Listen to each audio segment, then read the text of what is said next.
مسلم personal لا board کے record میں یہ موجود ہے کہ سپریم کورٹ کے فیصلہ آنے کے بعد بھی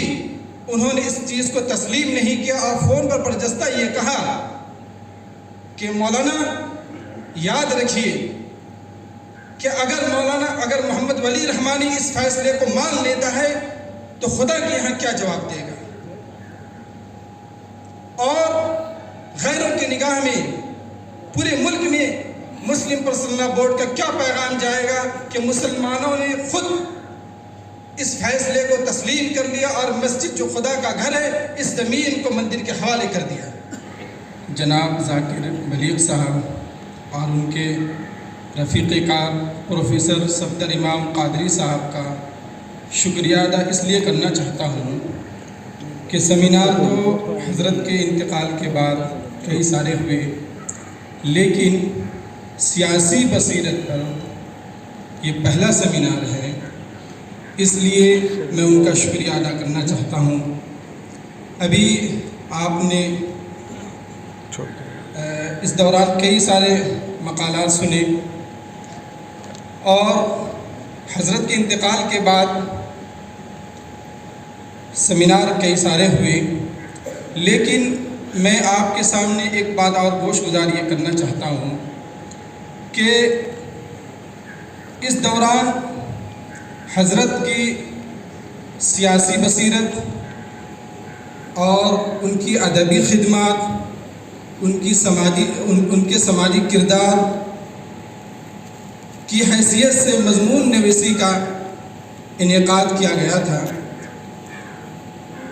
مقابلہ مضمون نویسی کا دہلی میں انعقاد کیا گیا تھا، جو عزیزیہ رحمانی فاؤنڈیشن نے گزشتہ مہینے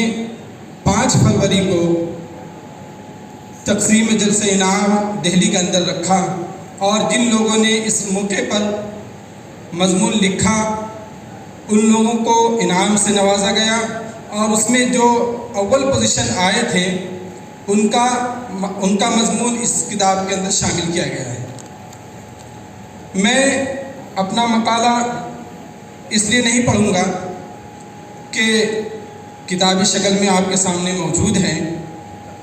میں صرف اپنے مقالے کا ایک حصہ بلکہ ایک واقعہ کہہ لیجئے سنانا چاہتا ہوں، جو میں نے حضرت دادا رحمۃ اللہ علیہ کے سامنے اپنے کانوں سے ایک جملہ سنا تھا، وہ جملہ آپ کو سنانا چاہتا ہوں۔ بابری مسجد کے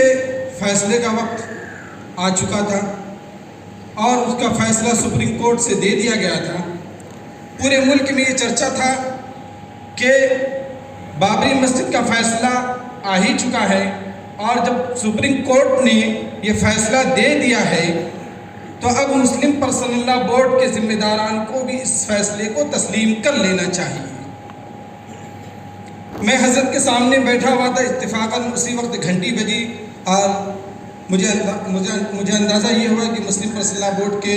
کسی ذمہ دار کا فون آیا ہوا تھا، ان سے گفتگو میں لگے ہوئے تھے، ان کی طرف سے بھی نرمی تھی اور حضرت کو وہ بھی یہ مشورہ دے رہے تھے کہ حضرت اب اس میں فیصلہ مسلم پرسنل لا بورڈ کے بینر کے تحت بھی آ جانا چاہیے، یعنی مان لینا چاہیے سپریم کورٹ کے فیصلے کو۔ لیکن آج کا جو عنوان ہے آپ دیکھیے، سیاسی بصیرت، اور اس عنوان کے تحت حضرت کے دماغ اور ان کے اعلیٰ ذہن کو اور دور اندیشی کو سمجھیے کہ انہوں نے کیا فیصلہ لیا اور انہوں نے کیا کہا۔ مسلم پرسنل لا بورڈ کے ریکارڈ میں یہ موجود ہے کہ سپریم کورٹ کے فیصلہ آنے کے بعد بھی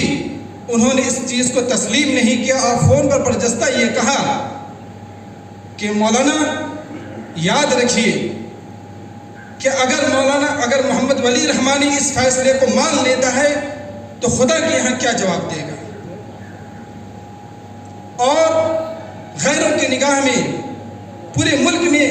مسلم پرسنل لا بورڈ کا کیا پیغام جائے گا کہ مسلمانوں نے خود اس فیصلے کو تسلیم کر لیا اور مسجد جو خدا کا گھر ہے اس زمین کو مندر کے حوالے کر دیا۔ اس لیے رہتی دنیا تک محمد ولی رحمانی جب تک زندہ ہے اس فیصلے کو نہیں مان سکتا۔ یہ مسلم پرسنل لا بورڈ کا وہ تاریخی